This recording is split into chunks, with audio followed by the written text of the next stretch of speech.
On this episode of Sustainable Horizons, Finally found the term that resonates so deeply with what I actually feel in this industry. That's what we've been feeling in our bones this whole time. We have so many fun plans. A new look and feel. They won't know it until they see it. You'll actually get to see us both in a room together.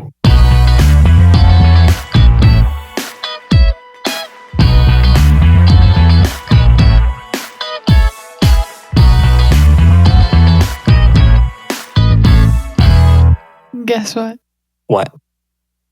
We're back. Sick. And it's our season finale. Woo! / quarterly update again. I feel like a good season recap. As was kind of the outline for our last quarterly updates. We're going to go over the topics that we already talked about this season and give you updates on them. Pretty self-explanatory. Name speaks for itself. We're just going to go episode by episode. Skipped a couple because there wasn't a lot of new stuff out of it, but it just means that our episodes were just perfect. That's all that means. And so our first one is waste to energy. And in that episode, we talked a lot about the Hennepin County Energy Recovery Center. And what was happening before was a bunch of activists were trying to get the waste to energy facility here in Minneapolis shut down, citing issues relating to asthma and other environmental pollutants that they didn't want in their neighborhood. Makes some sense. So since that, the HERC Zero Burn Coalition, which is a group of same activists, are calling on Hennepin County to close the HERC as early as 2025, so next year. It's crazy. With that, they actually formulated a 93-page plan for shrinking the county's waste stream in such a way that the trash incinerator would no longer be necessary by focusing on reducing single-use materials. So I read this plan. And a lot of this includes emphasizing the need to go zero waste by implementing bans on single-use materials, implementing increased fees on the use of those materials, and disposal of trash. And basically, I read this plan. I agree with everything in this plan. We should do all of those things. But that's not feasible in a year. Like, maybe in 10 years. Those of us who work in this industry have been working on reducing waste like this for decades. If they can get this done in a year, happily shut it down. Incredible. Because we won't need it. Right. Props to them. But good luck. That's I don't know what else to say. Like, I just love where your head's at, but let's keep it on the ground, because it's not how things work. Also, in this same article, the county staff, the Hennepin County staff, cites the fact that the HERC's pollution emissions are all far below the maximum levels set for the plants, according to the Minnesota Pollution Control Agency, also known as MPCA. They also note that the industrial sites holding MPCA permits, so like the biggest polluters, account for only 3% of the air pollution in Hennepin County, whilst 72% comes from vehicle emissions. So they came with receipts. Yeah, so a lot of these activists live in North Minneapolis, which is basically surrounded by Freeway 94 and 394, which are the largest freeways around the city. So that's where most of the emissions are coming from. And so it's like, it's so missing the point. And they're like, this is better for the environment. This will reduce emissions. Like, will it though? Like, if it's not coming from this, it's coming from something else. And if it's not getting handled here, it's going to get sent to a landfill there. They're not solving the root cause beyond stating obvious ideas that we all who work in this industry have been preaching and actually working towards, and we're not there yet. I think this is like a good topic of like purists in sustainability who have these idealisms because they haven't been punched down by reality year after year after, you know what I mean? Like, there's some people out there that just want the all or nothing. And it's like, then you're getting nothing because the all is not possible. From an argument standpoint and like negotiations, start at the all, right? But understand you're going to have to meet, 50% or 75% away from your goal to realistically get any type of change passed. So like, I understand thinking big, but you can't do that in a year. You can say you want to do it in a year, but unless you have actionable steps and bills in place already to go in with that, it's like, yeah, our society is so ingrained with single-use plastic everywhere. I can't go to Target without getting. I've not even done a zero waste year. It's almost impossible. Yeah, it's such a drastic change to how I would be living my life. It's something I can't prioritize right now. Do I want to get there? Yes. I want to make that a priority at some point, but I have so many other things on my plate, as everybody does, living in, our society and the issues that are all around us, that this one, unfortunately, just doesn't fall high enough on my priority list to, think about. And I'm a person that cares about sustainability. So, now you ask, middle of America, in the suburbs to do the same thing with a family of 6. They can't do that. There's no roadmap. That, and there's a lot of industrial waste, and there's so many waste generations. And I agree. The goal is to reduce waste. But to leverage a highly utilizable resource in the HERC by shutting it down to force us to do this. Our landfills are just going to get fuller. Yeah, shutting down the HERC does not solve the amount of waste that exists. These two are not, it's this or that. The HERC is to help handle the amount of waste that we're currently generating. And the goal is, and there are tons of people in county investment and everyone involved working on reducing the amount of waste being generated. But I don't get why you have to take away the HERC to reduce single-use plastics and other materials. I mean, there's some things that are just set up to, how Tinder and Hinge, if you see their ads, they're we're designed to be deleted. HERC's the same concept. They may not say that publicly, but that concept is there. They do. That's the thing. They do say that publicly. If you go to any of their tours, that's one of the things they say is we were built to only last 30 or 40 years. I can't remember which one it is, but we were built with the intent that we will be shut down. There was already a pre-planned end date for this reason. But a realistic one that gives policy and people the time to adjust and make plans and have alternates in place. If you want single-use plastic gone, then you have to attack the Targets and the Walmarts of the world that are selling it. And you have to attack restaurants with their straws and all the single-use, bag of chips you get from Jimmy John's. You have to ask everybody that. You can't just put it on the city and say, no, you figure it out. That's, yeah. And asking people to pay more is just going to cause inflation in the city because people now just have to pay more for the single-use plastic that they cannot take out of their lives because it's just unrealistic. There's no alternative in place yet. Yep. All right. I can rant about this topic for a lot of time. We also did 2 interviews this season. One was with Sue Marshall with NETZRO, which is a food waste valorization company. And we also did an interview with John Schrader, who is a sustainable materials specialist at the Minnesota Technical Assistance Program, also known as MNTAP. And a fun little twist in this is the 2 of them are working together right now. The Minnesota Technical Assistance Program offers this really cool intern program where they will have a college-age student work directly with the facility. In this case, it's Sue with NETZRO, while being mentored by a MNTAP advisor, John. And they will work together over a span of 3 months to come up with solutions that help the environment. And so it's just kind of fun to me that they're working together now. That is fun. Maybe we did this, or maybe it's Maybelline. Yeah, we're the Maybelline. Cool to see organizations that are doing good partner with companies that are trying to do good too. It's just 2 powerhouses doing good things and pushes the needle far. It also goes to show you how tight-knit the sustainability community is. Tend to go hand in hand. You know it, and that's important, right? I think open dialogue across industries, and every time you learn something new, you share it with the world. Yeah. So that everybody can benefit from this invention or thought process or whatever it is. Our next episode in our season was electrification. Also a very fun topic in the sustainability world. And specifically, I have a fun example I found that is nearing completion here in California. Not here. In California. I wish Minnesota was California. Be living the dream.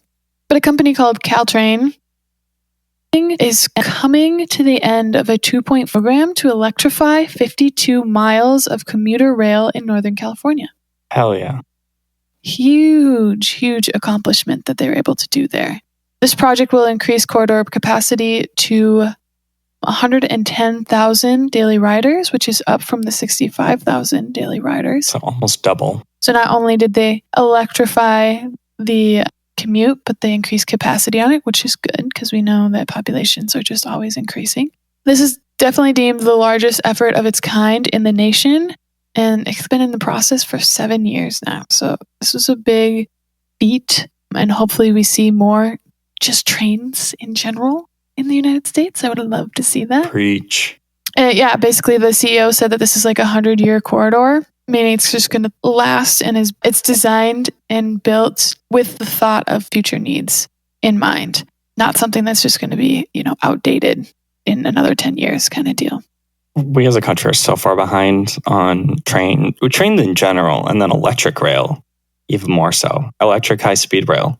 Amtrak, at least, is making a pretty huge investment in expanding more lines and of high-speed rail. Nice. Which we need. Because that's a key. I mean, you can go from Chicago to New York in like 2.5 hours by high-speed rail. That's insane. And I think even if you did like the newest invention of the high-speed train, it could cut that time down to like an hour and a half. If that's just like the only thing it's doing is going straight out there. And then you have a hub that goes around, and it takes you half hour to get from Minneapolis to Chicago. And from Chicago to being in, New York in 2.5 hours would be crazy. Well, we just celebrate the fact that they just opened up a line connecting Minneapolis to Chicago regularly. I believe it's a 6-hour train ride, which is about the same as it is to drive there. But you don't have to, drive there. You get to just sit and chill and read and hang out, take a nap. That's what we need. It's better for the environment. I have friends in Milwaukee, and I know they have a train that goes to Milwaukee from Minneapolis. And depending on ticket prices, because flights are also very cheap to that location. But taking the train, I'd love to do it on a Friday morning, work remote the whole time I'm on the train. Ooh, that's a good idea. But you land in Milwaukee in like 6 hours, you got a full workday, or most of it, done remotely. And then your friends come pick you up from the train, which is I think right next to the airport. And one of my friends lives 15 minutes from the airport. So I'm like, whether it's reading or working, sounds like a relaxing time. Yeah, the point is that you can do whatever you want. Yeah, the time is still yours. It's not, taken up by a task. Well, and also people are, now we're ranting about cars. People are like, cars are freedom. I'm like, I just dropped $1,000 last night on regular maintenance. Like I had to update, oil change, had to crack strut, had to put 2 new tires, like normal stuff, regular maintenance, $1,000. And you have to insure it and register it and pay for gas and all the things. What kind of freedom is that? It's a tough society to have, everything be so far apart from each other, and not a lot of things are walkable or bikeable. When there's not, public infrastructure that's like convenient to use. Like I don't want to sit on a bus for an hour to, get to the mall and then an hour back because it's 37 stops between here and there when it takes me 10 minutes to drive. Like that's not a convenience. Well, speaking of failed infrastructure, shall we talk about Myplas? Brutal transition.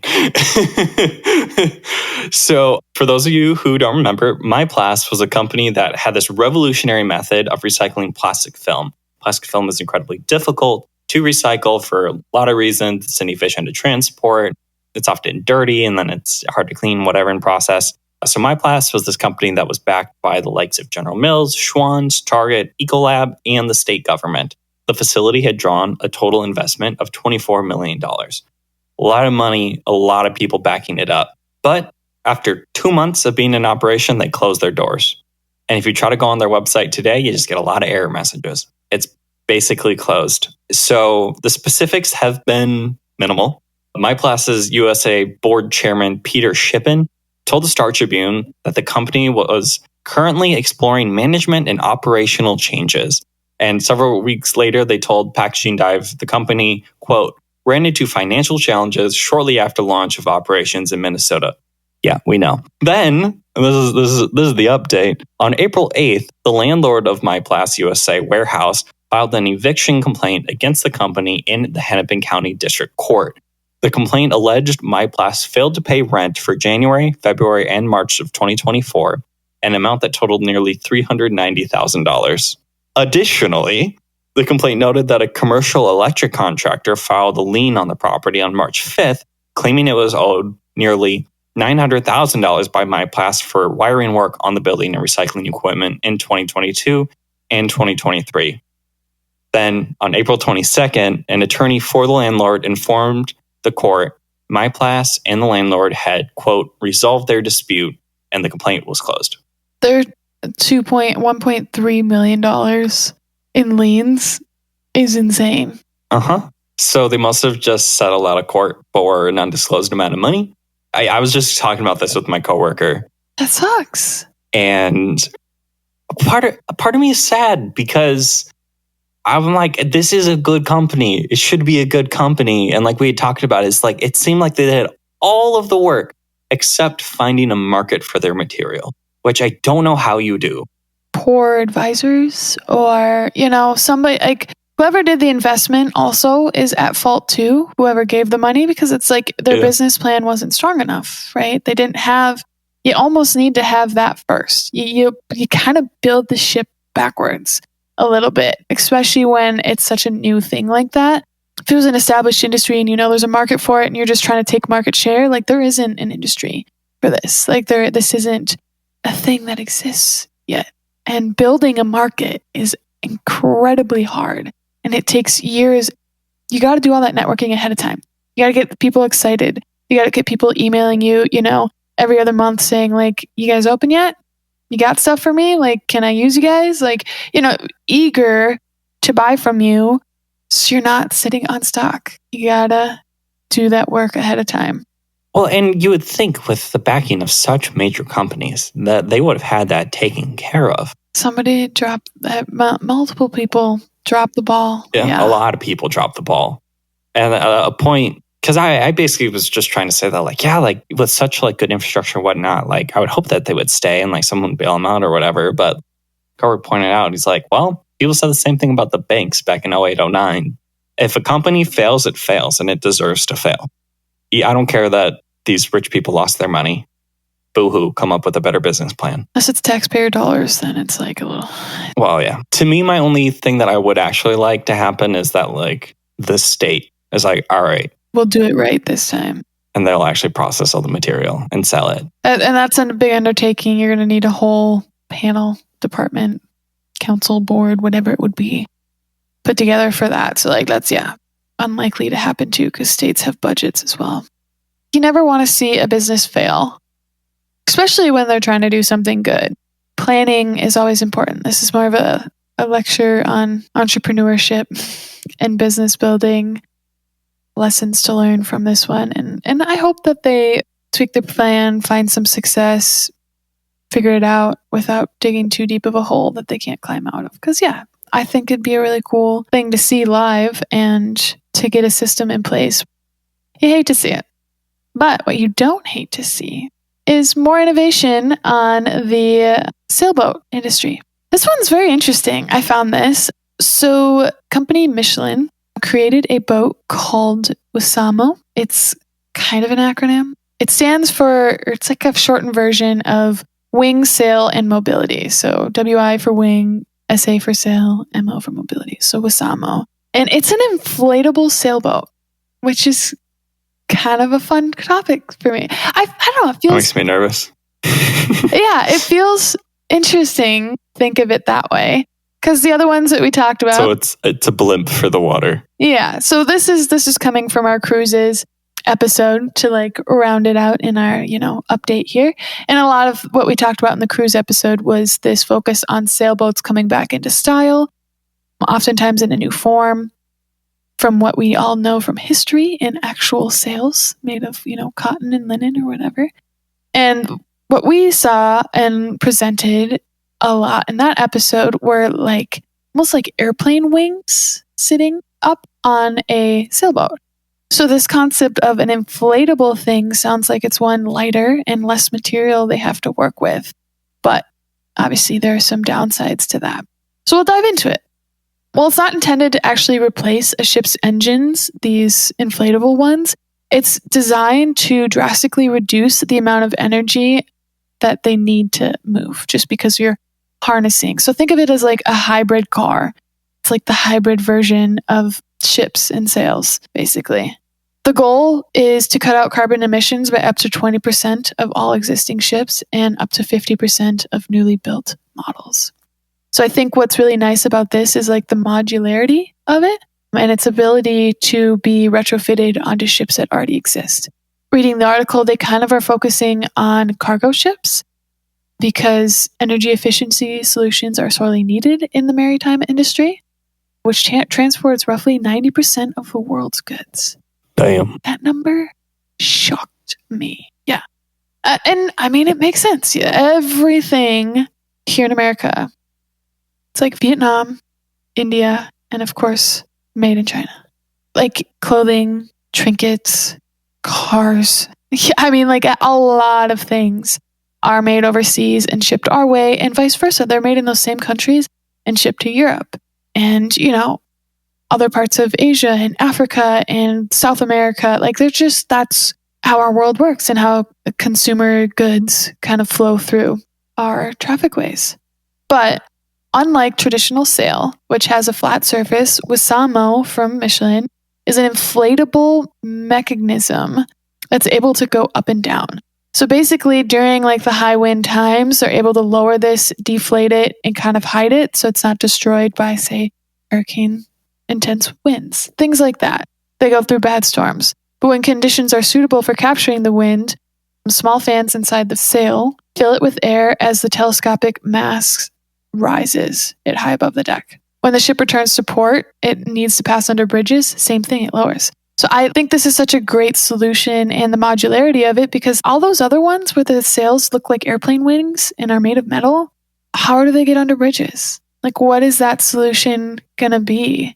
This is, I think, a really nice almost half step between the version of a full sailboat operating off of wind power alone and a great option for retrofitting all the ships that already exist. Because obviously retrofit is going to be something that we want to focus on first because we don't want to just build 50 million new ships and have those operating. Exactly. Yeah, that's exactly what I was going to say, where it's a lot of these technologies that are improvements are viewed as like sort of microscopic improvements, but it's because, like you said, you can't just replace all of these ships all of a sudden. But if you can install some of this technology, it makes it a little bit better, and every little bit does count. It's the steps you need, the steps to sustainability. The sustainable steps. Sustainable steps. Yes. Let's go. Yeah, everything needs phases, and there needs to be capital, and I imagine these are a hell of a lot cheaper than building a brand new ship. And so, yeah, all these companies with, saying they're trying to go green actually have a solution now that's not going to cost them their whole fleet, turning over. That's where the wind blows on that one. Speaking of the way the wind blows, this is our last little reflection. Can't wait for season 3. Can't wait. These transitions. It's going to be a whole lot of them. They're just going to get better. Yeah. So we did an episode on smoky summers. This is really more of a fun fact. So here in the United States, we tend to hear about the massive fires in the lakes of California, Oregon, Washington, the West Coast. But the ones that here in Minnesota that we feel the most are the ones that come from Ontario and Canada. But one of the reasons that the ones from California don't really affect us as much is because they have to pass over the Rocky Mountains. And in order to do that, Rocky Mountains are kind of high. Super Don't high. know if you knew, if you've heard of those before. It has to get over the Rocky Mountains and mostly stays aloft once it reaches us because it had to go so high and just kind of sits up there. Well, the fires in Ontario, which were also huge, and when we had cold fronts move through that region, it pulled the smoke right into our state. The main reason why we experienced such severe smoke last year was because the smoke would stay trapped near the ground and did not have very far to go before reaching us. It's like smog in a valley. Yeah. Like the wind passes over it, and so it's like almost like an insulating factor of keeping the wind or the particles trapped in an area. Same concept, like winds travel at different heights and they go in different directions at those heights, which is why airplanes have turbulence. All the things. So that makes sense that, like, yeah, if you have a low front come through, sweep it in down low, and nothing to sweep it back out, it's just going to stay. Yeah, that was really greatly put. But yeah, I mean, that's pretty much everything from this season. What was your favorite episode? Maybe one we didn't talk on in this like little recap, but one of my favorite episodes was like hedonistic sustainability. There's not a lot of new news rolling around hedonistic sustainability, just because nobody's talking about it. And I think as a collective, we should all start to talk about it a little bit more and start to frame sustainability in this way and make it like a new thing so that we're not, coming from the coalition's standpoint, the Zero Burn Coalition, where they're just like a purist side of things and like just don't have a solid plan, and instead kind of focus on the like hedonistic side of like, okay, we're going to retrofit what we can, but when we build new, that's when we do it in a great way kind of deal. So I think that was my favorite episode, just because like finally found the term that resonates so deeply with what I actually feel in this industry. That's what we've been feeling in our bones this whole time. It's just now I have the words to describe it. It's like when you get diagnosed with anxiety and you're like, oh, not everyone is terrified all the time? Interesting. How about you? What was yours? Waste energy. I love this topic. I love being mad at stupid people about it. It's just great. Just perfection. All right. And what are you looking forward to most about season 3? We have so many fun plans. Yes, we do. We're going to tease any of them. A new look and feel. That's generic. What? I mean, they won't know it until they see it. But yeah, a new look and feel. It is what I'm most excited about, however vague that may be. And by new look and feel, we mean you'll actually get to see us both in a room together. You get to see who's taller. I'm going to sit on a seat cushion. You can send your bets to my Venmo. It is my full name. Yeah, so the new look and feel will be really fun. I really hope you guys all tune in. It's been so awesome. Just all the incredible feedback we've been getting, all the growth in listeners that we've had.